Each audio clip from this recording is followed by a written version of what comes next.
إن الحمد لله نحمده ونستعينه ونستغفره ونعوذ بالله من شرور أنفسنا ومن سيئات أعمالنا من يهده الله فلا مضل له ومن يضلل فلا هادي له وأشهد أن لا إله إلا الله وحده لا شريك له وأشهد أن محمدا عبده ورسوله أما بعد فإن خير الحديث كتاب الله وخير الهدي هدي محمد صلى الله عليه وعلى آله وسلم وشر الأمور محدثاتها وكل محدثة بدعة وكل بدعة ضلالة وكل ضلالة في النار.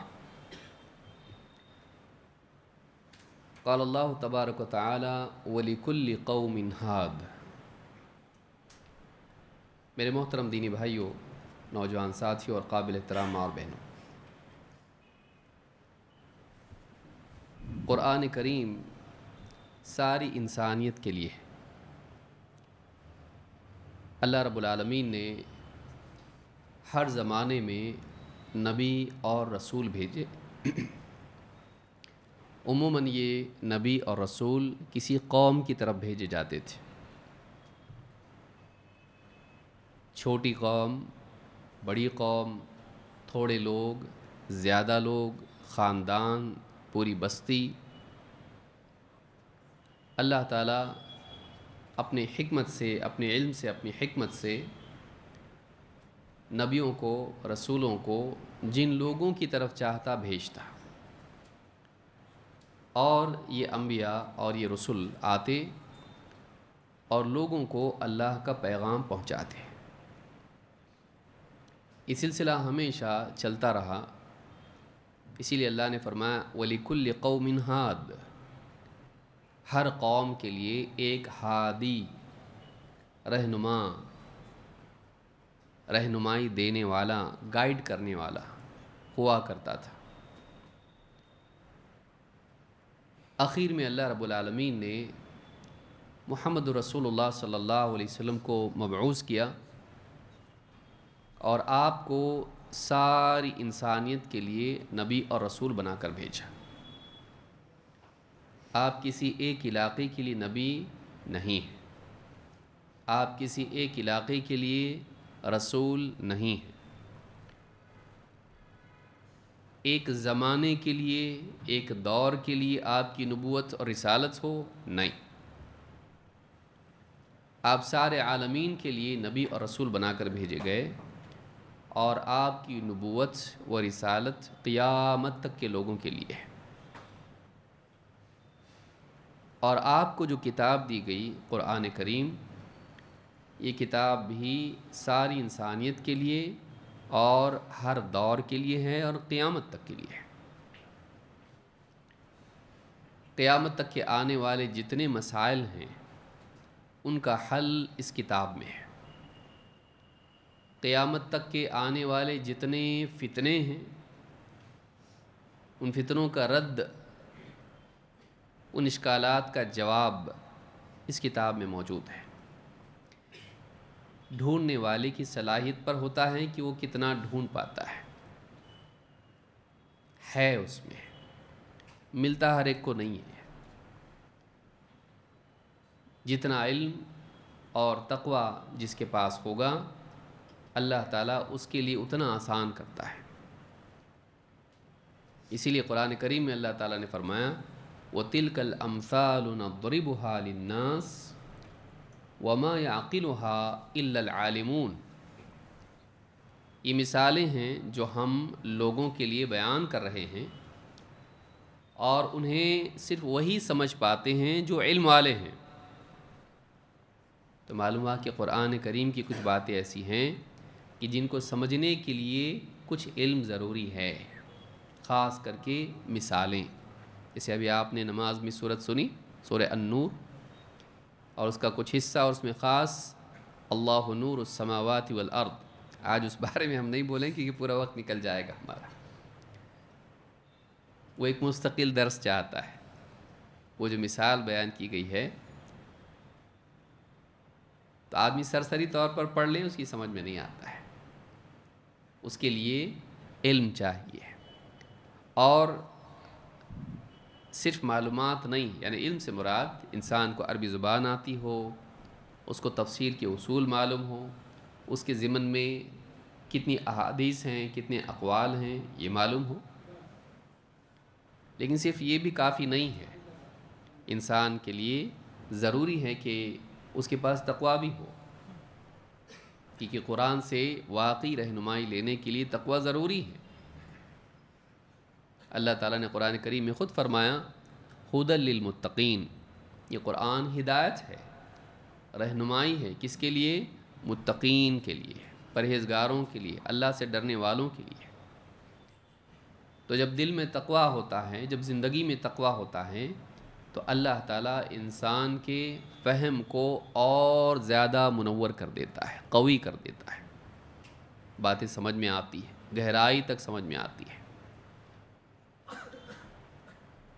اللہ تعالیٰ نے قرآن کریم میں خود فرمایا ان تتقوا اللہ یجعل لکم فرقانا، اگر تم اللہ تعالیٰ سے ڈرو گے، اللہ کے خوف سے پرہیزگاری اختیار کرو گے، اللہ تعالیٰ تمہارے لیے فرقان تم کو عطا کرے گا۔ فرقان حق اور باطل میں، خیر اور شر میں ڈفرینشیٹ کرنے کی، دونوں میں تفریق کرنے کی، تمییز کرنے کی صلاحیت۔ اس کا الٹا ہے کنفیوژن، مکس اپ۔ اور فرقان کیا ہے؟ کنفیوژن کو دور کرنا، دو چیزوں کو الگ کرنا، کیونکہ اکثر التباس ہوتا ہے جو انسان کو دھوکا دیتا ہے، یہ ہے یہ ہے، تو آدمی فرق نہیں کر پاتا ہے، یہ سنت ہے یا نہیں ہے، یہ حق ہے یا باطل ہے۔ کبھی باتیں اتنی دور ہوتی ہیں، حق اور باطل میں ایک دم واضح فرق ہوتا ہے کہ کوئی مشکل نہیں ہوتی ہے۔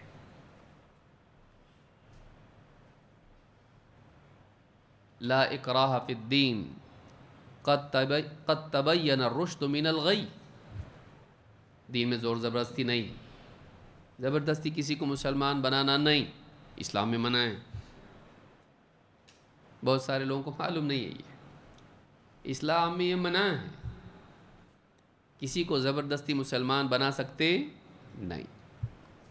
اسلام باہر سے نہیں آتا، اسلام اندر سے آتا ہے۔ اگر کوئی آدمی زبردستی مسلمان بن بھی جائے،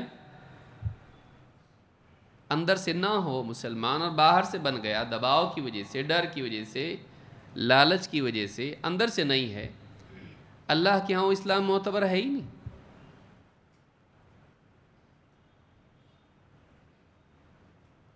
تو اللہ نے فرمایا کہ دین میں زور زبردستی نہیں، فورس کر کے کسی کو مسلمان بنانا اسلام میں نہیں ہے۔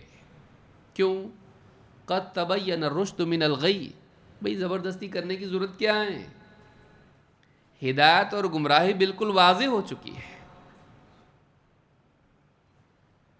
اب جو کھائی والا راستہ اپنائے گا حق کے واضح ہونے کے بعد، اپنی ذمہ داری پر، تم کو زبردستی کرنے کی ضرورت نہیں، حق واضح ہو گیا، اب آدمی کے اندر سے وہ چیز آتی ہے، باہر سے دباؤ کی ضرورت نہیں پڑتی ہے۔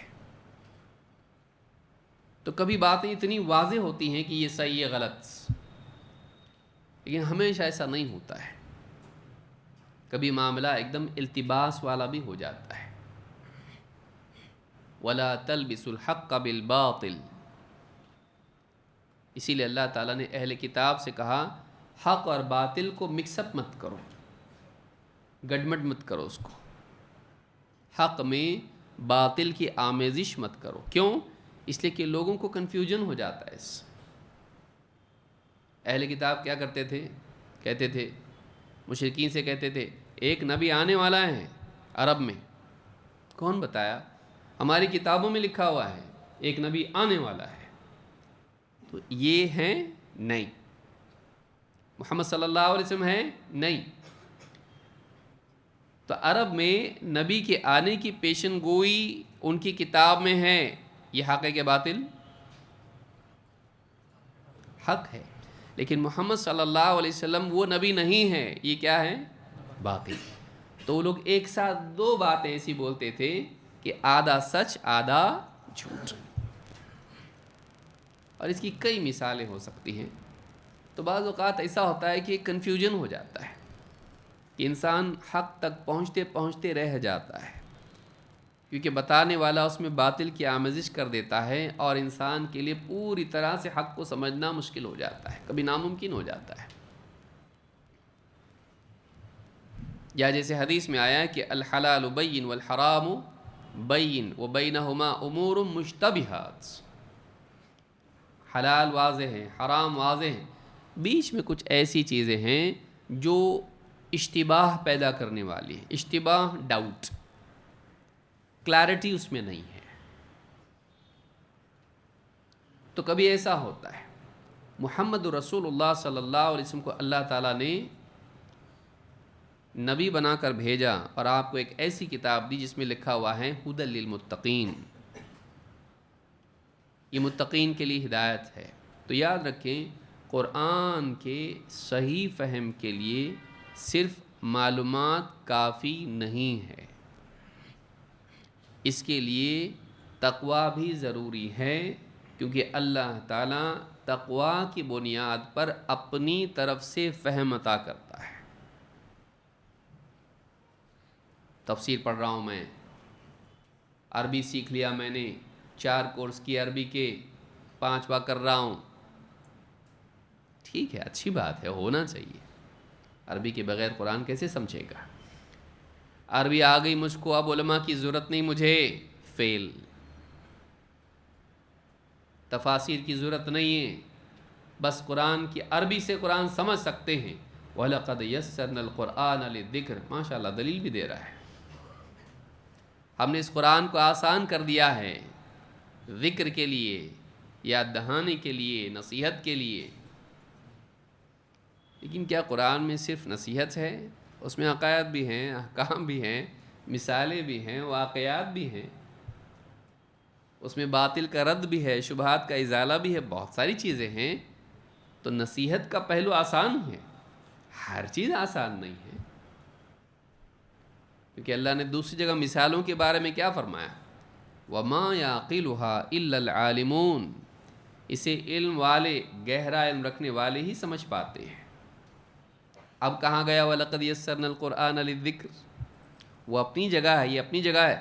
وہاں تقیید ہے، نصیحت کے لیے آسان ہے، استنباط کے لیے اتنا ایزی نہیں ہے.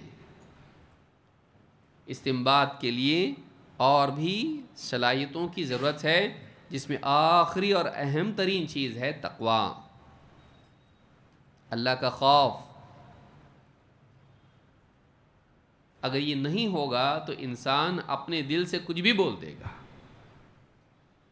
اگر یہ نہیں ہوگا تو آدمی اللہ کی بات میں تحریف کر دے گا، جیسے یہود نے کی. ان کے پاس وہی نہیں تھا، اللہ کا ڈر نہیں تھا، تو اللہ کی کتاب میں تبدیلیاں انہوں نے کی. بے خوفی کا عالم یہ تھا، خواہش پرستی کا عالم یہ تھا. بے خوفی اور خواہش پرستی، ان دونوں چیزوں سے نجات پانے کا نام تقویٰ ہے. اللہ کے خوف سے، خواہشات کی پیروی سے بچنا، علم کا پابند بننا. تو اس کو یاد رکھیے. قرآن سیکھنے کے لیے کیا ہے؟ بس عربی زبان آنا چاہیے، ورڈ ٹو ورڈ آ گیا خلاص. اور ٹھیک ہے، کچھ تفسیریں پڑھ لیں گے، اصول التفسیر معلوم ہو گیا، اور تفسیر ابن کثیر کا پورا سیٹ لے کے آ گیا ہوں میں، آ گئی ہوں میں. خواتین میں بہت چلتا قرآن، اچھی بات ہے، لیکن یہ سمجھ لینا کہ اب ہمارے پاس سب کچھ ہے، ہم کو آ گیا. اور مزید اس میں یہ کہ پھر بیٹھ بھی جائے youtube.com، وہاں جا کے تفسیر، آؤ بہنوں تفسیر سنو، اور تفسیر کرنے لگ جائے، جبکہ پڑھنے بھی نہیں آ رہا صحیح سے، پڑھنے نہیں آ رہا، جو جی میں آئے بول رہی ہے. تو دین کا علم سیکھنا، سکھانا بہت بڑی چیز ہے. خیرکم من تعلم القرآن وعلمہ، تمہیں بہترین شخص وہ ہے جو قرآن کو سیکھے اور سکھائے. سکھائے خالی یا سیکھے پہلے؟ بغیر سیکھے آپ سکھا سکتے کچھ نہیں. میرے کو تیرنا آتا تو نہیں لیکن میں سکھا سکتا. ہوتا ایسا؟ ہاں تیرنا نہیں آتا مجھ کو لیکن میں سکھا سکتا. تو ایسا سکھانے والا کیا کرتا پھر؟ ڈبوتا. اس پہ کوئی زیادہ سوچنے کی بھی ضرورت نہیں ہے, ڈبو دیتا ہے. اور یہی معاملہ ہوتا ہے جب انسان کے پاس ادھورا علم ہو اور وہ لوگوں کی رہنمائی کرنے لگے, لوگوں کی تعلیم دینے لگے. تعلیم کا شوق اچھی چیز ہے, لیکن تعلیم سے پہلے تعلم کا شوق ہونا چاہیے, سیکھنے کا. اور سیکھنے میں آدمی بہت جلدی کرتا اور جلدی سے رزلٹ لے لیتا کہ آ گیا مجھ کو. اتنے جلدی نہیں آتا, اس کے لیے محنت کرنی پڑتی ہے, پھر محنت کرنی پڑتی, پھر محنت کرنی پڑتی, پھر محنت کرنی پڑتی ہے. پھر اہل علم کی طرف سے آتا ہے ہاں یہ لائق ہے, اب پڑھانے لائق ہے. پہلے لائق تھا, لائق نہیں تھا ایسا نہیں ہے, پڑھنے لائق تھا, پڑھانے لائق اب ہوا ہے. تو یہ ضروری ہے کہ انسان نہ صرف یہ کہ علم حاصل کرے بلکہ کیا کرے, تقویٰ بھی اس کے پاس ہو, اللہ کا خوف ہو, اللہ کا خوف اس کے پاس ہو, اور وہ علم کو برابر صحیح ڈھنگ سے لیتا ہو. تو اس کو یاد رکھیں, اللہ رب العالمین نے محمد رسول اللہ صلی اللہ علیہ وسلم کو قرآن کریم عطا کیا, اور اس میں سارے مسائل کا حل اور قیامت تک کے لوگوں کے لیے رہنمائی موجود ہے. اس سے استفادہ کے لیے دو بنیادی چیزیں ضروری ہیں. ایک یہ کہ عربی زبان اور جو قرآن کے سمجھنے کے جو اصول ہیں اور جو اس کے اطراف نصوص ہوتے ہیں ان کی معرفت, ایک علم, دو تقویٰ. دوسری چیز کیا ہے؟ تقویٰ. یہ بہت ضروری ہے. اکثر یہ چیز رہ جاتی ہے, اور پھر ہوتا یہ ہے کہ آدمی قرآن میں وہ دیکھتا ہے جو اس کا دل اس کو دکھاتا ہے. اسی لیے آپ دیکھیں گے کہ جتنے اہل بدعات ہیں, اور یہ صرف قرآن کا نہیں سنت کا بھی معاملہ ہے, اہل بدعات قرآن میں اور حدیث میں وہ دیکھتے ہیں جو ان کی عقلیں ان کو دکھاتی ہیں. اس لیے آپ دیکھیں گے کہ اہل باطل ہر قسم کے فرقے گروہ جتنے بھی ہیں وہ دلیل بتاتے ہیں قرآن سے احادیث سے, لیکن اس کا دور دور تک واسطہ اور رشتہ نہیں ہوتا ہے اس چیز سے جس کا وہ دعویٰ کر رہے ہوتے ہیں. لیکن چونکہ دل میں وہ بات ہوتی ہے لہٰذا وہ زبردستی کہیں نہ کہیں سے توڑ مروڑ کے آیات اور احادیث پیش کرتے ہیں اور اپنے فلسفوں کو ان دلائل پر فٹ کرتے ہیں. یہ تقویٰ کی کمی کی وجہ سے ہوتا ہے, اور کبھی فہم کے بگاڑ کی وجہ سے بھی ہوتا ہے. ادھوری معلومات انسان کو بعض اوقات ایسے نتائج تک پہنچاتی ہے جو صحیح نہیں ہوتے ہیں. تو علم کی گہرائی اور تقویٰ کی مضبوطی, یہ دونوں چیزیں انسان کے پاس ہونی ضروری ہیں. اس کو یاد رکھیں کیونکہ یہ عنوان ہمارا بھی ختم ہونے والا ہے, تو یہ ساتھ میں یاد رکھیں اس کو کہ تقویٰ ضروری ہے. اللہ کا خوف کہ اللہ کے بارے میں, اللہ کے دین میں کچھ ایسی بات نہ بولوں جو نہیں ہو. ٹھیک, آئیے شروع کرتے ہیں ہمارا آخری حصہ انشاءاللہ. قرآن میں خطاب کس سے ہے؟ کیونکہ ہم نے بنیادی بات کیا ہم نے کہی کہ یہ سارے عالمین کے لیے ہے. تو قرآن کا خطاب کس سے ہے؟ قرآن کس سے خطاب کرتا ہے؟ کون مخاطب ہیں اس کے؟ ایڈریس کس کے لیے قرآن میں؟ نمبر ایک, نبی صلی اللہ علیہ وسلم. پہلا جو لفظ آیا تھا وہ کس کے لیے تھا؟ پہلا لفظ کیا تھا قرآن میں؟ اقرا. خطاب کس سے تھا؟ جواب کون دیا؟ ما انا بقارئ. پہلا لفظ کیا تھا؟ اقرا, پڑھ. یہ براہ راست خطاب تھا کس سے؟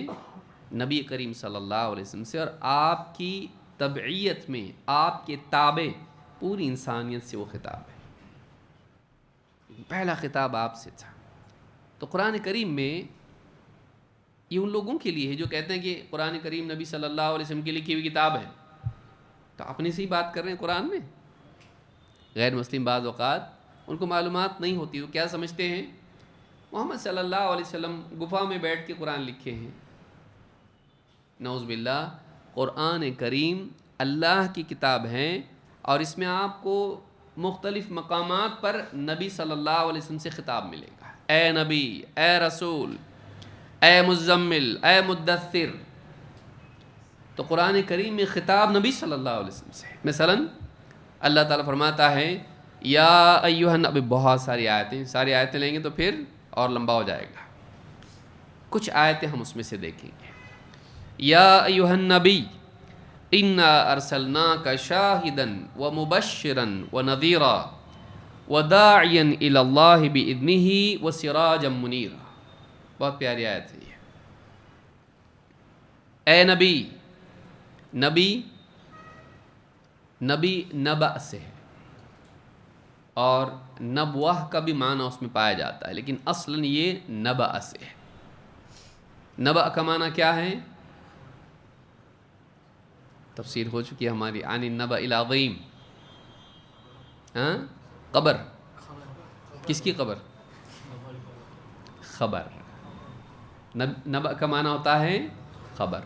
اسی لیے ابن منظور کہتے ہیں نبی کا معنی ہوتا ہے من انبأ عن اللہ، جو اللہ کی طرف سے لوگوں کو پیغام پہنچائے، خبر دے، اللہ کی خبر لوگوں کو دے.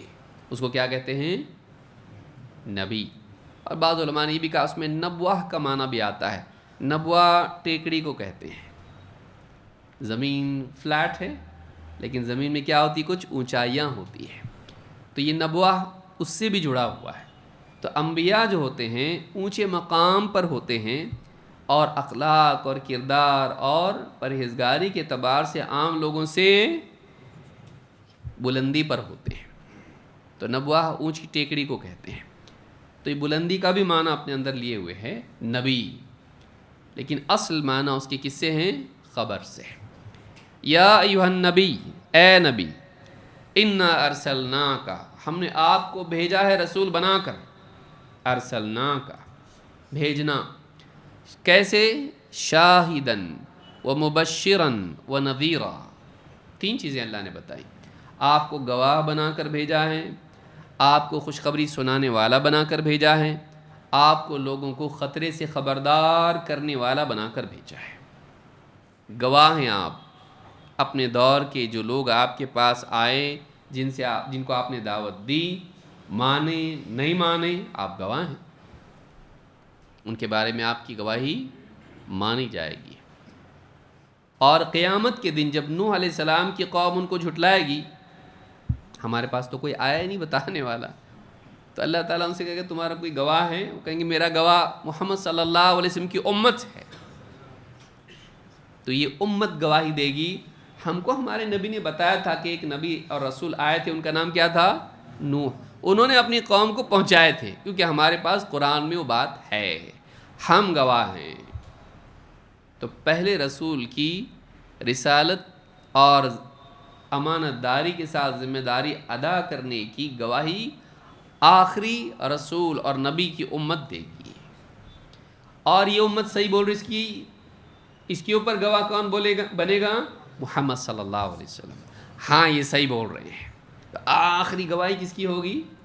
محمد رسول اللہ صلی اللہ علیہ وسلم کہ امت کی گواہی پر آپ گواہی دیں گے. ہاں ان کی گواہی معتبر ہے، یہ صحیح بول رہے ہیں. تو اللہ نے آپ کو کیا بنا کر بھیجا ہے؟ گواہ. ایسا نہیں گواہ جیسا بعض لوگوں نے اس سے کیا استدلال کیا، آپ گواہ ہیں. دیکھو اللہ نے گواہ کہا تو حاضر ناظر ہیں. بعض لوگوں کے دماغ میں ہاں اسے یہ بھی نکلتا نا، کیونکہ گواہ ہیں آپ سب کے اوپر. کہیں بھی جاؤ آپ ساتھ میں ہیں، حاضر ناظر. تو جو دیکھ رہا ہے وہی گواہ بن سکتا ہے نا. ہاں بول رہے ہیں. آپ گواہی دیتے کہ نہیں محمد صلی اللہ علیہ وسلم اللہ کے رسول؟ دیکھے کیا؟ تو کیسا بولے ہاں؟ سمجھ میں آئی بات؟ ضروری نہیں دیکھنا. وہ جو گواہی ہے اس گواہی کے بارے میں قرآن و سنت میں جو بات آئی ہے اس اعتبار سے آپ کو گواہ مانا جائے گا. یہ نہیں کہ ہر آدمی کا حال آپ کے سامنے ہے. اگر ایسا ہوتا تو اس حدیث میں پھر کیا کہیں گے کہ جس میں فرشتے کہیں گے اِنَّكَ لَا تَدْرِي مَا بَدَّلُوا بَعْدَكَ، آپ کو نہیں معلوم آپ کے بعد انہوں نے دین میں کیا کیا تبدیلی کر دی. شروع میں آپ کیا بول رہے تھے؟ آنے دو، انہم منی، ہاں وہ میرے لوگ ہیں. اور جب فرشتوں نے بتایا آپ کو نہیں معلوم، تو آپ کیا کہیں گے؟ سحقن سحقن لمن بدل بعدی، دوری ہو اس کے لیے جس نے میرے بعد تبدیلی کر دی. فرشتوں کے بتانے کے بعد آپ کو معلوم پڑے گا کہ آپ کے بعد ان میں تبدیلی آئی تھی. تو اگر گواہ تھے ہر ایک کے اوپر، تو پھر وہاں آپ کو فرشتوں کے بتانے کی ضرورت پڑی. اور آپ کو نہیں معلوم، فرشتے نہیں بولیں گے آپ کو معلوم تھا لیکن بھول گیا. فرشتے کیا کہیں گے؟ انک لا تدری، آپ کو نہیں معلوم.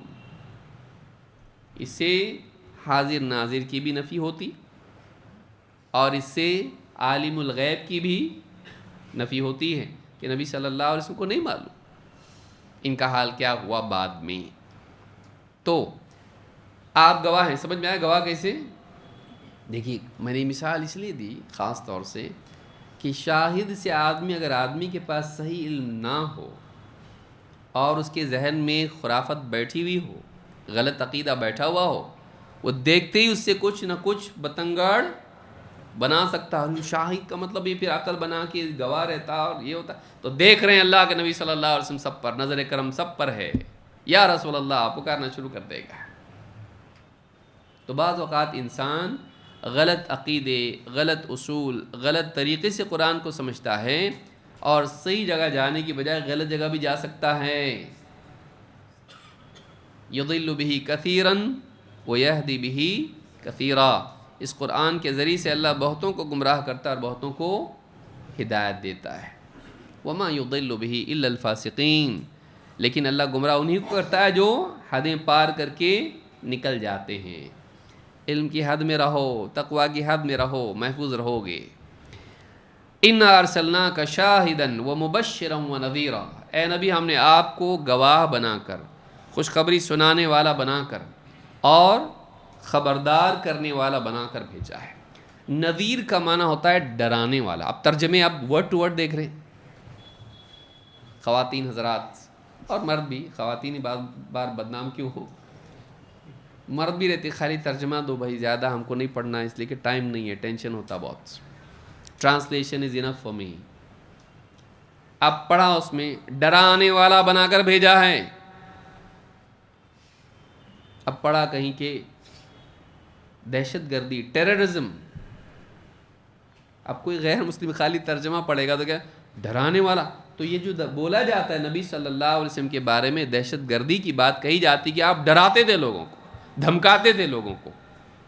تو قرآن میں لکھا ہوا ہے، یہ تو صحیح ہے، لیکن ڈرانے والا تو لکھا ہوا ہے نا یہاں پہ. سمجھ میں آ رہی بات کہ ایک انسان اگر صرف لفظی ترجمہ دیکھ لے تو وہ جو پروپیگنڈا غلط چل رہا ہے اس کا شکار ہو سکتا ہے کہ نبی صلی اللہ علیہ وسلم لوگوں کو ڈراتے تھے. یہ ویسا ڈرانا ہے دھمکانے جیسا، یا ویسا ڈرانا ہے جیسا ڈاکٹر آپ کو ڈراتا، دیکھو علاج کرو نہیں تو نماز میں آنا پڑے گا مجھ کو آپ کی. یہ ڈرانا کیسا ہے؟ ایک اچھا، جیسے ماں باپ بچے کو بیٹا وہاں نہیں جانا گر جاؤ گے. تو ڈراتے کہ نہیں ڈراتے ماں باپ اولاد کو؟ چھری سے مت کھیلو، آگ سے مت کھیلو، وہ وائر کو مت پکڑو ورنہ نقصان تمہارا ہوگا. ڈراتے کہ نہیں ماں باپ؟ تو یہ جو ڈرانا ہے، بھلا چاہنے والا جو ایک نقصان سے خبردار کرتا ہے، یہ ڈرانا ہے. نذیر اس کو کہتے ہیں کہ جو لوگوں کو ایک خطرے سے آگاہ کرے، ایک خطرے سے لوگوں کو آگاہ کرے، انہیں ڈرائے کہ دیکھو سامنے خطرہ موجود ہے، اگر تم نے ایسا کیا تو نقصان ہوگا. تو یاد رکھیے یہ ڈران. اگر صرف لفظی ترجمہ اگر آدمی دیکھنے لگے بہت مسٹیکس کر سکتا ہے. ہم کبھی انکریج نہیں کریں گے کہ صرف آپ ترجمے پر اکتفا کریں. تفسیر کے ساتھ قرآن پڑھیں، وہ بھی معتبر تفسیر، ورنہ آدمی کچھ کا کچھ مطلب لے لے گا. شارٹ کٹ اکثر رانگ کٹ ہوتا ہے. آدمی محنت نہیں کرنا چاہتا ہے، جلدی پہنچنا چاہتا ہے. مثلاً آپ سیڑھیوں سے اتر رہے ہیں، آپ جلدی پہنچنا چاہتے ہیں، پہنچیں گے؟ جلدی پہنچیں گے. کہاں پہنچیں گے؟ دوا خانے میں. آپ کو ان سیڑھیوں سے اترنا پڑے گا. سیدھا اوپر سے چھلانگ لگا دیں اگر آپ، سیڑھیوں کی زحمت کون برداشت کرے؟ تو بچے چڑھتے ہیں سیڑھیاں اور بچے اترتے ہیں سیڑھی. ہم بڑے ہیں تو آپ کیا کریں گے؟ جمپ کر سکتے اوپر سے؟ نہیں، نقصان ہوگا. تو کچھ چیزیں ایسی ہوتی ہیں کہ جن کے مراحل طے کرنے پڑتے ہیں، اس میں دشواریاں ہوتی ہیں، لیکن ان سے گزرنا پڑتا ہے، تب جا کر وہ چیز حاصل ہوتی ہے. بعض اوقات شارٹ کٹ اس طرح کا جو ہوتا ہے وہ ہلاکت کی طرف لے جاتا ہے. علم کی گہرائی کے لیے آپ کے پاس آپ کو محنت کرنا چاہیے. تفاسیر آپ پڑھیں، دیکھیں علماء نے اس بارے میں کیا کہا ہے، سلف کے کیا اقوال اس بارے میں، صحابہ نے کیا کہا، حدیث میں کیا ہے، پھر قرآن میں کیا ہے. آپ اوپر تک جائیں، ورنہ صرف ترجمہ پڑھیں گے. اس لیے میں نے یاد رکھا ہوں یہاں پہ، صرف ترجمہ پڑھیں گے گڑبڑ کریں گے، کچھ کا کچھ مطلب لیں گے. وہی ہوگا نا، قرآن میں بھی محرم کے علم ہیں، دلیل تو 1400 سال میں کسی نے نہیں دیا دلیل ایسی. الم تری کیف فعل ربک باصحاب الفیل. بولے پیارے وہ تیرے کو اتنا بھی نہیں معلوم، علم عین سے آتا، یہ الف والا علم ہے. تو اس نے کیا کیا؟ فونیٹکس، صرف سننے کے اعتبار سے علم لے لیا. ایسے بھی لوگ دنیا میں ہیں کہ جن کو اپنی خواہشات کے لیے دلیل عین والی ہو، الف والی ہو، بات تو ایک ہی ہے نا، سننے میں ویسے آ رہا نا، وہ دلیل بھی کافی ہو جاتی ہے. تو آدمی قرآن پڑھ کے بھی گمراہ ہو سکتا ہے، اس میں قرآن کی کمی نہیں ہے. کمی کس کی ہے؟ بھائی کوئی چیز صحیح دکھائی نہیں دے رہی ہے، غلط پڑھ رہا ہے اس کو، تو قصور کتاب کا ہے یا اس کا؟ ہاں، قصور اس کا ہے، کیونکہ اس کی آنکھیں خراب ہیں. چیز برابر اپنی جگہ ہیں، لیکن یہ پڑھنے والا غلطی کر رہا ہے اس میں. تو چیز غلط نہیں، لکھا ہوا غلط نہیں ہے، پڑھنے والا غلط پڑھ رہا ہے اس کو. تو یاد رکھیں، ایک آنکھ سر کی ہوتی ہے اور ایک دل کی ہوتی ہے. فَإِنَّهَا لَا تَعْمَى الْأَبْصَارُ وَلَكِنْ تَعْمَى الْقُلُوبُ الَّتِي فِي الصُّدُورِ. آنکھیں اندھی نہیں ہوتی ہیں، بلکہ دل اندھے ہوتے ہیں جو سینوں میں ہوتے ہیں. علم کے لیے دل والی آنکھ بیدار ہونی چاہیے صحیح فہم کے لیے. تو کہا کہ اے نبی، ہم نے آپ کو گواہ بنا کر، خوشخبری سنانے والا بنا کر اور خبردار کرنے والا بنا کر بھیجا ہے. وَدَاعِيًا إِلَى اللَّهِ بِإِذْنِهِ، اور اللہ کے حکم سے اللہ کی طرف بلانے والا بنا کر بھیجا ہے. وَسِرَاجًا مُنِيرًا، اور ایک روشن چراغ بنا کر بھیجا ہے. کہ آپ اپنے قول سے بلاتے ہو کس کی طرف؟ ہاں، اللہ کی طرف، اپنی طرف نہیں کہ میری عبادت کرو. دنیا میں آدمی جب بڑا ہو جاتا ہے اور ماننے والے اس کے ہو جاتے ہیں تو لوگوں کو اپنا غلام بنانا شروع کرتا ہے. جتنے بھی بابا ہوتے ہیں ان کو دیکھیے، ایک وقت کے بعد ان کی انرجی بڑھ جاتی اور پھر عجائبات ان کے بارے میں بیان کیے جاتے ہیں. ان کے چاہنے والے کبھی پیڈ کبھی ان پیڈ قصے داستانیں ان کی بنتی ہیں تاکہ لوگ ان کے آگے جھکنے والے بنے، اور جیسی مرتے ان کی انرجی اور بڑھ جاتی. ہاں، بابا جیسی گئے دنیا سے تو قبر میں وہ پورا پاور آتا جو زندگی میں بھی نہیں تھا. اس طرح کے عجائبات ان کے ساتھ جوڑے جاتے ہیں. نبی کریم صلی اللہ علیہ وسلم آپ دیکھیے، آپ لوگوں کو اللہ کی طرف بلاتے تھے کہ اللہ کی بندگی کرو. قُلْ هَٰذِهِ سَبِيلِي أَدْعُو إِلَى اللَّهِ. اے نبی آپ کہیے میرا راستہ ہے، میں لوگوں کو اللہ کی طرف بلاتا ہوں، یعنی اللہ کی عبادت کی طرف، جسے آگے بھی آیتیں آئیں گی.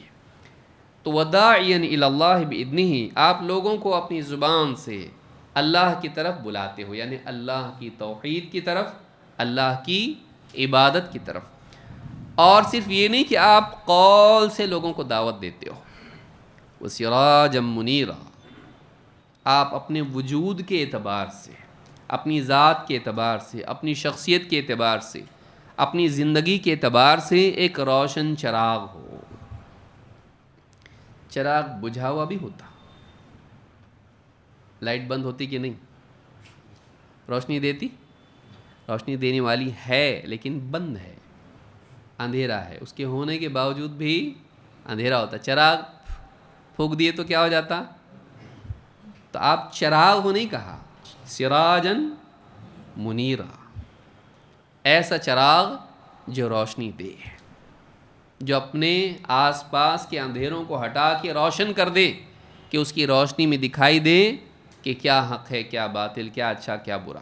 تو آپ کا وجود، آپ کی ذات ایک چراغ کی طرح ہے کہ آپ کی زندگی روشن ہے ایسی، صرف اقوال نہیں، صرف باتیں نہیں.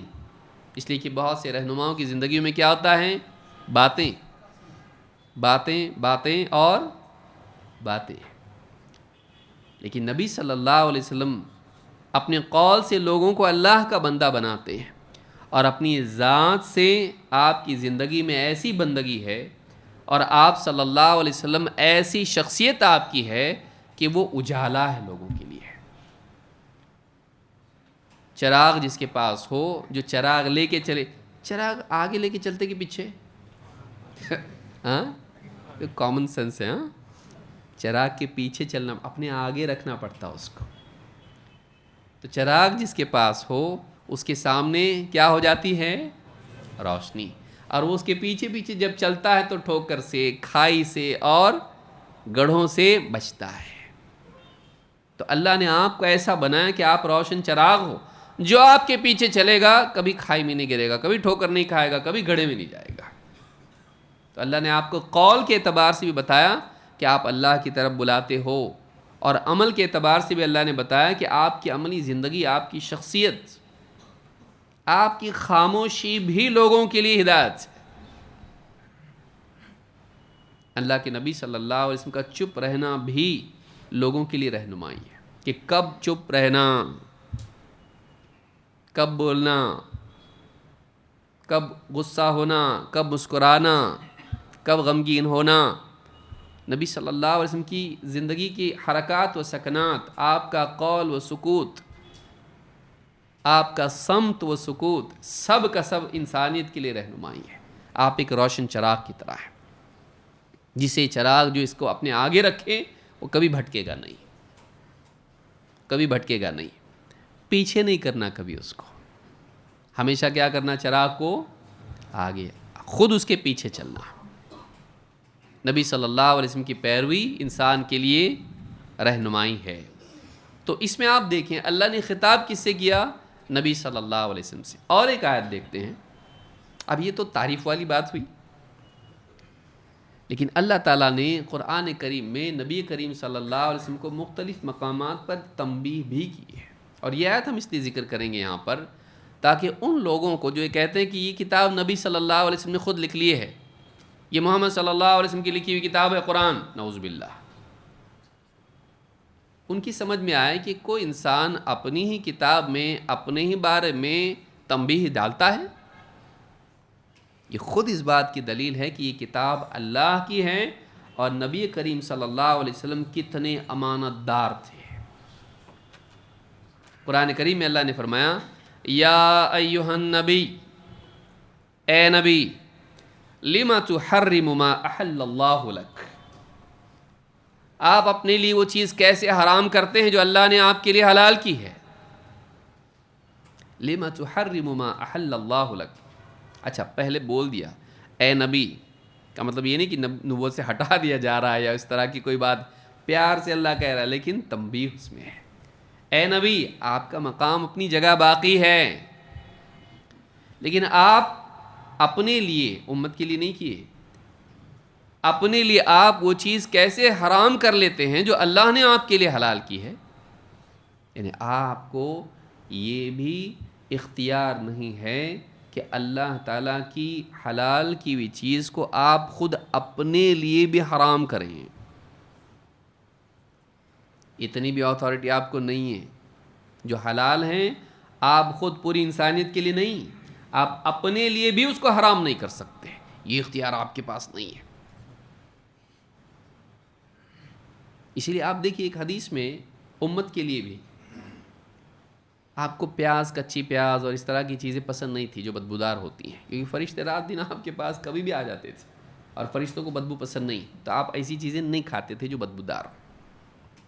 اور لوگوں سے ملنا بھی ہوتا تھا، لیکن خاص فرشتے جبریل آتے تھے، آپ سے سرگوشیاں کرتے تھے، آپ سے بات کرتے تھے، تو آپ بچتے تھے.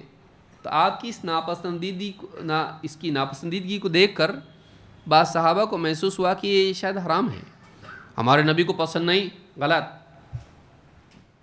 ہمارے نبی کو پسند نہیں تو بین کر دو اس کو، حرمت حرمت حرمت. لوگوں میں اب بات آگے جاتی نا، تو لوگوں میں یہ بات پھیل گئی کہ پیاز اور اس طرح کی لہسن یا جو بھی چیزیں ہیں وہ کیا ہو گئی، حرام. نبی صلی اللہ علیہ وسلم کو جب معلوم ہوا تو آپ نے سب کو جمع کیا، کہا ایھا الناس، اے لوگو، انہ لیس بی تحریم ما احل اللہ لی، اے لوگو میرے اختیار میں نہیں ہے کہ اللہ نے جو میرے لیے حلال کیا میں اس کو حرام کروں. یعنی کلیئرٹی کے ساتھ آپ نے بتایا میرے بس میں نہیں ہے. لیکن یہاں مولوی بولتا ہے رفع الیدین نہیں کر سکتے. یہ ایک مثال دے رہا ہوں، کوئی کہے کہ رفع الیدین کی کیوں دی ہے، کئی مثالیں ایسی. لیکن آپ دیکھیے مینٹالٹی دیکھیے، کیوں نہیں کر سکتے؟ حدیث تو ہے نا، غلط ہے کیا؟ نہیں. کیونکہ ہاں بول دے گا تو شافعی لوگ بھی کرتے ہیں نا، حنبلی لوگ کرتے ہیں اور بعض مالکیہ بھی کرتے ہیں، تو پھر غلط کیسا؟ کیونکہ آپ ہی تو بولے چاروں صحیح. تو بھی پنجرا ہے بہت ڈینجر. آپ بولے نا چاروں صحیح، ہاں، پھر وہ غلط ہے کیا؟ نہیں. کر سکتے کیا؟ نہیں. وہ جو کرتے پھر وہ ثابت ہے کیا؟ ہاں. ثابت کو ہم کر سکتے کیا؟ نہیں. ایسی کئی چیزیں ہیں جو مسلکی تعصب کی وجہ سے ایک جانکار انسان امت کے افراد کے لیے ممنوع قرار دیتا ہے. کیوں نہیں؟ کیونکہ ہم حنفی ہیں. ہاں اس لیے کہ ہم نبی صلی اللہ علیہ وسلم کے امتی ہیں، ایسا نہیں ہو سکتا تھا. بھائی حنفی ہونا، امتی ہونا، بڑا کیا ہے اس میں؟ سوچئے شخصیت کے اعتبار سے، کیونکہ خود جو امام ہیں وہ بھی تو امتی ہیں، تو امتی نیچے آتا ہے، نبی اوپر آتا ہے. تو امتی ہونے کے حساب سے ہم نہیں کر سکتے. کسی کا مسلک فالو کرنے کی وجہ سے ہمارے لیے نبی کا عمل ممنوع ہو گیا، اور نبی صلی اللہ علیہ وسلم پیاز جیسی چیز کو حرام نہیں کر سکتے، منع تمہارے لیے، جبکہ آپ کو پسند نہیں ہے. ایک ناپسندیدہ چیز نبی اپنے لیے، اپنی ذات کے لیے حرام نہیں کر سکتا ہے، اور ایک ثابت شدہ پسندیدہ چیز ایک عالم صرف کسی مسلکی تعصب کی وجہ سے پوری قوم کے لیے ممنوع قرار دے سکتا ہے. سمجھ رہے ہیں آپ؟ سوچیے کہاں تک لے لوگ بولتے ہیں نا کیا ہے تقلید ہی تو کر رہے نا، تقلید نہیں کریں گے تو خواہش پرستی آئے گی. یہ کیا ہے؟ یعنی خالی تقلید کرنے سے ہی چھوڑنے سے ہی خواہش پرستی آتی کیا؟ اس کا الٹا نہیں ہو سکتا کیا؟ تقلید میں کوئی خواہش پرستی نہیں ہے، اس میں صرف خواہش پرستی نہیں ہے بلکہ نصوص کی تحریف اور ثابت شدہ کا انکار. اور کتنے، میں نہیں کہوں گا کہ سب لوگ ایسا کر رہے ہیں، کتنے بچے ہوئے ہیں بتائیے، بچے ہوئے کتنے. کچھ بہادر لوگ ہوتے ہیں جو بولتے ہیں نہیں نہیں ثابت ہے وہ کرنا چاہیے، بہت ایک دم ایسے اتنے بہت جرت کر کے، لیکن ان کو بھی سر پہ مار کے بٹھا دیتے. پھر مسلک کے باہر جا رہا تو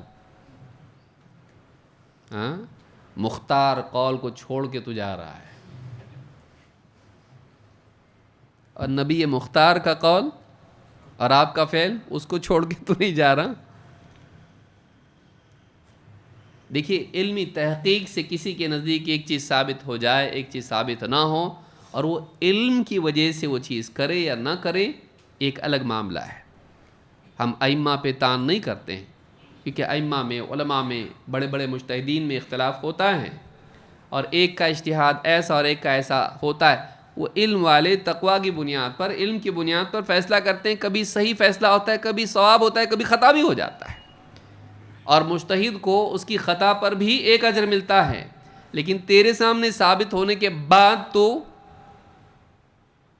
لیکن پھر امام ان کو زیادہ معلوم کہ اپنے کو، تو ساری بات مانتا کہ ان کی.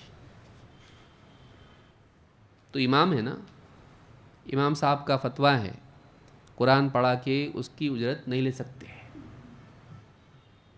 کون سے امام ہیں؟ اپنے امام ابو حنیفہ رحمہ اللہ، ان کا فتویٰ ہے. کبھی سنا نہیں، قصور تیرا ہے. سنانے کا مطلب کیا کہ ہر وقت تیرے پاس بولتے رہنا سب لوگ. تو پڑھا نا، کیوں نہیں پڑھائی ہے؟ نہیں لیکن امام مالک کے نزدیک تو جائز ہے نا. ہاں وہاں کیوں جا رہا؟ امام مالک سے تیرا لینا دینا کیا ہے؟ مدینہ کے ہے نا وہ، تو ان کی کتاب میں ہے نا پھر رفع الیدین، وہ اپنے لیے نہیں ہے. کیا ہے بھائی یہ سمجھ؟ یہ خواہش پرستی نہیں ہے کہ جب تجھ کو ایک چیز ماننی تھی تو اپنے آنگن سے نکل کے پڑوس کے گھر میں گیا، کچھ ہے کیا کھانے کے لیے؟ جب تیری ضرورت آ گئی تو گیا نا. تو اپنی ضرورت کی وجہ سے گیا، مجبوری کی وجہ سے گیا، نبی کی وجہ سے کیوں نہیں؟ یہ ثابت ہے، چاہے امام مالک بولیں، چاہے امام ابو حنیفہ بولیں، چاہے امام شافعی بولیں، چاہے امام احمد بولیں. اہل حدیث کو بولتے اماموں کو نہیں مانتے، ہم چاروں کو مانتے. تم چاروں کو مانتے؟ ہاں ہم بھی مانتے، ہم زیادہ مانتے. اچھا چاروں کی مانتے؟ ہم چاروں کی مانتے، لیکن چاروں کی بات میں سے پھر کوئی ایک بات ایسی ہو جو ان کے امام سے ٹکرائے، نبیوں کے امام سے ٹکرائے، ان اماموں کو تو نہیں چھوڑتے لیکن اس بات کو چھوڑتے. یہ زیادہ اچھا ہے یا وہ زیادہ اچھا ہے؟ سوچیں. اب اس میں اور بات کروں گا تو بات بہت لمبی ہو جائے گی، لیکن چونکہ یہ بات ہے اس کے ضمن میں کہ ایسا خواہش پرستی. آپ دیکھیے نبی صلی اللہ علیہ وسلم، آپ کو اختیار نہیں ہے. اللہ نے کہا اے نبی آپ وہ چیز اپنے لیے کیسے حرام کرتے ہو جو اللہ نے آپ کے لیے حلال کی ہے. تو حلال کو نبی صلی اللہ علیہ وسلم اپنے لیے حرام نہیں کر سکتے. مستحب کو آپ پوری قوم کے لیے حرام کر سکتے. مستحب کا درجہ مباح سے اوپر ہوتا ہے. احکام 5 ہیں: واجب، مستحب، مباح، مکروہ اور حرام. 5 لیول ہوتے ہیں کسی چیز کے ہاں یا نہ میں. بیچ میں مباح بیٹھتا، ادھر 2 ہاں والے ادھر 2 نہ والے ہیں، یاد رکھیں گے اس کو. ہاں والے کیا ہے؟ کرنا ضروری، کرے تو اچھا. 5 نمازیں پڑھنا ضروری. تہجد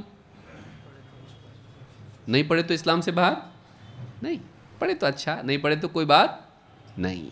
پاپی ہو جاتا ہو نہیں ہوتا ہے تو اس کو مستحب کہیں گے. اس کو پھر اس کے درجات ہیں، پھر سنت کہیں گے اس کو. سنت ہے اس میں غیر مؤکدہ، مؤکدہ اس میں اہمیت اس کی بڑھتی جاتی ہے، لیولز ہیں اس میں، لیکن وہ فرض نہیں ہے. تو بیسیکلی وہ مستحب کے حکم میں آتا ہے، پسندیدہ چیز. پھر تاکید اس کی بڑھتی چلی جائے گی یا کم ہوگی. نئی والی کی طرف کیسا ہے؟ حرام. شراب پینا حرام ہے، جوا کھیلنا حرام ہے، لیکن کچھ چیزیں ایسی جو ناپسندیدہ ہیں. نماز میں بار بار کھجانا کیا ہے؟ حرام. کھجارا سے تو کھجارا، لیکن بار بار کرنا حرام نہیں ہے، لیکن کیا ہے؟ نماز میں بیجا پسندیدہ نہیں ہے. یا مجلس میں بیٹھا ہوا ہے ناک میں انگلی ڈال رہا ہے، کیا بولیں گے اس کو؟ حرام؟ مستحب؟ کیا بولیں گے اس کو؟ پسندیدہ ہے نا یہ چیز؟ ماشاءاللہ بہت صحیح آدمی ملا ہم کو. ہاں جب بھی مجلس میں آتا ہے، ہاں کیا بولیں گے آپ؟ پسندیدہ عمل ہے یہ؟ نہیں، کہ پسندیدہ چیز نہیں ہے، کیونکہ مسلمانوں کو اذیت اس سے ہوتی ہے، لیکن ویسی اذیت نہیں جو نقصان پہنچانے والی، لیکن اچھا نہیں ہے یہ. یا مجلس میں بیٹھے لوگوں کے سامنے پاؤں پھیلا دے. تو اس طرح کی جتنی چیزیں ہوتی ہیں یہ ناپسندیدہ ہے، یہ آداب میں اچھی چیز نہیں مانی جاتی ہے. تو ہر چیز ایک دم حرام یا فرض نہیں ہوتی ہے، بیچ میں کچھ چیزیں پسندیدہ یا ناپسندیدہ بھی ہوتی ہیں، اگر کر لیا تو گناہ گار نہیں ہوگا لیکن ٹھیک نہیں ہے۔ ان کے بیچ میں ایک ہوتا ہے مباح۔ مباح کس کو کہتے ہیں؟ جائز ہے، جائز ہے، کیے تو کوئی ثواب نہیں اور نہیں کیے تو کوئی گناہ نہیں۔ دال کھانا، بیگن کیا ہے؟ ناپسندیدہ جائز ہے، وہ کوئی کھایا تو کیا کہیں گے ٹھیک نہیں کر رہا ہے یہ بہت، ہاں دینی اعتبار سے نہیں۔ کچھ چیزیں چلنا کیا ہے؟ چلنا فی نفسی ہی چلنا کیا ہے؟ بیٹھنا چلنا دونوں میں کیا ہے؟ ثواب ہے؟ بولے کہاں جا رہے ہیں؟ بولے چل رہا ہوں۔ بولے کیوں؟ ہر قدم پہ نیکی ہے۔ کہاں جا رہے ہیں؟ لیکن معلوم نہیں تو ہر قدم پہ نیکی ہے، لیکن نماز کے لیے جا رہا تو ہے، لیکن آدمی بس چل رہا ہے ایسا۔ بولے بیٹھنے سے تو اچھا ہے نا جو ہر قدم پہ نیکی ملتی، میں نے سنا نماز کے لیے ملتی ہے تو غیر نماز کے لیے بھی ملتی ہوگی نا، ہے ایسا نہیں ہے۔ فی نفسی ہی وہ کیا ہے؟ تو منع ہے، اس کو کہیں گے منع ہے، یہ غلط ہے، تو غلط چل رہا، غلط کر رہا ہے، بولیں گے اس کو تو وہ حرام ہے یا فرض ہے یا مستحب ہے یا مکروہ ہے؟ کیا ہے؟ وہ مباح ہے۔ ہاں اگر بے وجہ کر رہا ہے، ایسے جگہ چل رہا ہے جہاں گناہ کے امکانات ہیں، تو اس پہ حکم الگ لگے گا۔ کسی سے ملاقات کے لیے، عیادت کے لیے جا رہا ہے، نماز کے لیے جا رہا ہے، علم حاصل کرنے کے لیے جا رہا ہے، اس پر حکم الگ لگے گا۔ سمجھ میں آ رہا ہے؟ تو نیت کی وجہ سے اس پر حکم لگے گا، تو مباح ادھر چلا جاتا یا ادھر چلا جاتا نیت کی وجہ سے، اور کچھ بھی نیت نہیں رہے تو وہ جدھر کا ادھر ہی رہتا، نہ نیکی نہ گناہ۔ تو ایک مباح کا درجہ مستحب سے زیادہ ہوتا ہے نا، ہاں جائز ہے لیکن مستحب ہے، تو مستحب اچھا زیادہ ہوتا ہے ثواب والا یا مباح؟ مستحب ہوتا ہے۔ تو نبی صلی اللہ علیہ وسلم ایک مباح کو حرام نہیں کر سکتے، اور رفع الیدین کیا ہے؟ سنت ہے، مستحب ہے، اس کو حرام کر سکتے ہیں؟ ایک عالم کر سکتا ہے؟ سوچئے، یہ میں رفع الیدین بس ایک مثال کے طور پر دے رہا ہوں، 50 اس طرح کے مسائل مختلف افکار کے لوگوں میں آپ کو ملیں گے جس میں وہ کہتا منع ہے، نہیں کر سکتے ایسا۔ تو قرآن کریم میں اللہ تعالیٰ نے کیا فرمایا؟ یا ایھا النبی لم تحرم ما احل اللہ لک، اے نبی آپ وہ چیز اپنے لیے کیسے حرام کر سکتے ہیں جو اللہ نے آپ کے لیے حلال کی ہے۔ احل اللہ لک، آپ دیکھیے اب تک سوچا ہوگا کہ نہیں معلوم نہیں، کس نے سوچا؟ سوچتے ہیں جو اللہ نے آپ کے لیے حلال کی ہے، تو حلال اور حرام کرنے کا اختیار کس کے پاس ہے؟ اللہ کے حلال کرنے سے چیز حلال ہوتی ہے، اللہ کے حرام کرنے سے چیز نبی بھی حرام کر سکتا ہے؟ اللہ تعالیٰ نے اپنے نبی کو تنبیہ کی، کس بارے میں ہے؟ اللہ نے آگے کیا فرمایا؟ تبتغی مرضات ازواجک، آپ اپنی بیویوں کو خوش کرنا چاہتے ہو، اپنی بیویوں کی خوشی کی خاطر آپ اپنے اوپر ایک حلال چیز کو حرام کرتے ہو۔ واللہ غفور رحیم، ہاں اللہ بڑا مغفرت کرنے والا، رحم کرنے والا ہے، اس میں سزا نہیں ہے، اللہ کی طرف سے بس ایک تنبیہ آ رہی ہے، آپ کو ایسا نہیں کرنا چاہیے۔ اللہ نے کیا کیا؟ اپنے نبی کو نصیحت کی، تنبیہ کی۔ واقعہ کیا ہے؟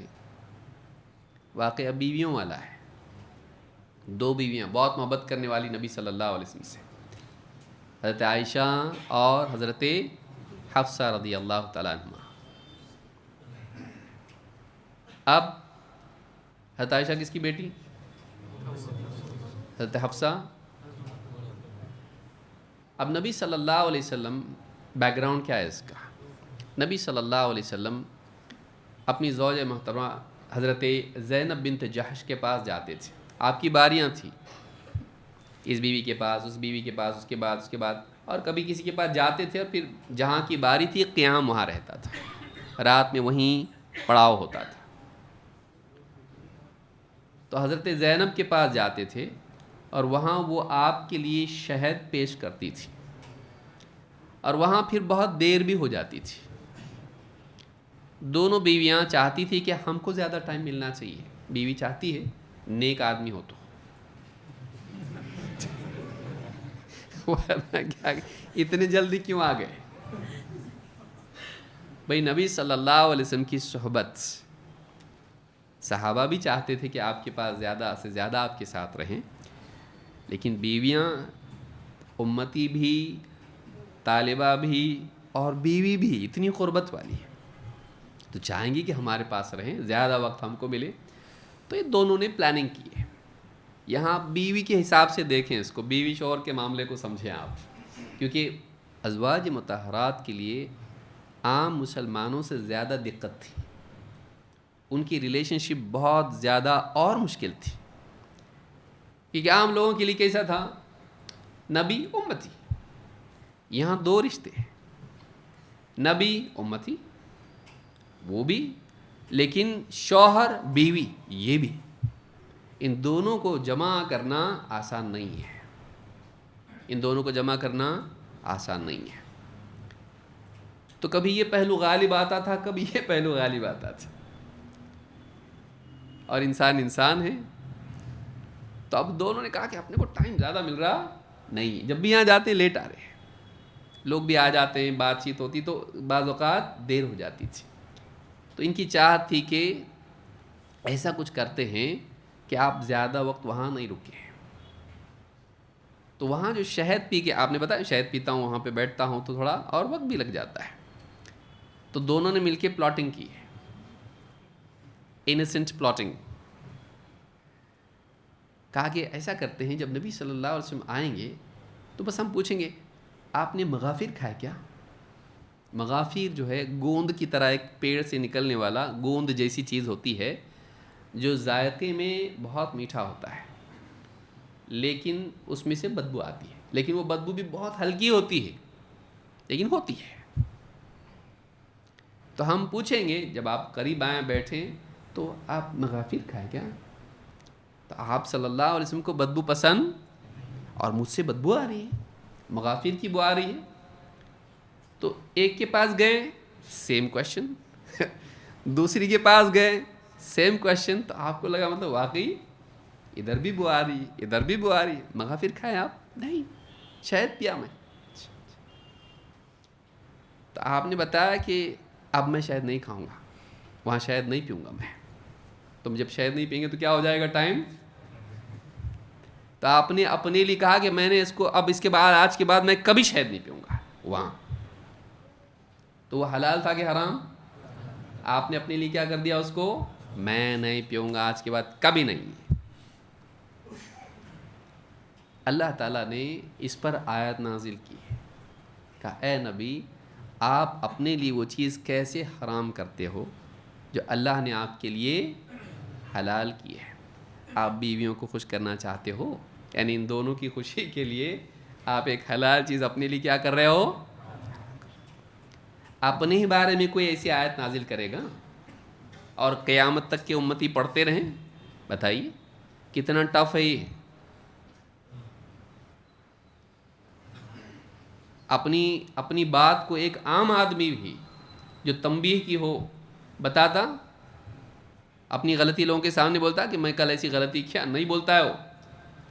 نبی صلی اللہ علیہ وسلم اللہ تعالیٰ کی طرف سے تنبیہ آ رہی ہے، پوری امت کو سنا رہے ہیں، اور وہ قرآن میں لکھی جا رہی ہے، منسوخ نہیں ہو رہی ہے آیت۔ اب سوچئے یہ باقی رہے گی قیامت تک۔